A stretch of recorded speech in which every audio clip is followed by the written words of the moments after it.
Le bilan il est un petit peu, on va dire, pas très positif parce qu'on est en dessous de nos objectifs. On a laissé des points très importants dans notre quête d'être en haut du classement. Là aujourd'hui, voilà, la défaite à Agen nous coûte cher. Le match nul la semaine dernière à Saint-Médard nous coûte aussi très cher. Et du coup là c'était aujourd'hui l'occasion pour nous avec la Coupe de France de faire un rebond au moins sur l'aspect de renouer avec la victoire et de pouvoir repartir sur de bonnes bases. On a fait le point avec les filles, on sait qu'on a des choses à faire au niveau de notre organisation, au niveau de nos règles, au niveau de notre façon d'aborder les matchs. Ce qu'on sait, c'est qu'aujourd'hui on manque de capacité à répéter dans notre performance.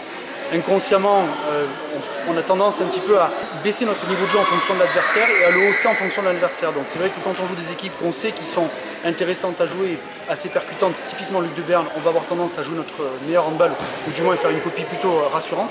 A l'inverse, quand on va jouer à Saint-Médard ou quand on joue contre Agen, on est un petit peu en faux rythme, on n'arrive pas à s'imposer, donc on réagit. Les ambitions pour la seconde phase du championnat? On veut asseoir notre niveau de performance en face des adversaires qui sont dans la même partie que nous de la poule et imposer notre rythme et notre façon de jouer et notre volonté d'aller chercher des victoires entre guillemets faciles contre les équipes qui sont aujourd'hui plus faibles au classement. Donc vraiment ça va être de ne pas laisser 2 points sur la touche et d'aller prendre tout ce qu'il y a à prendre.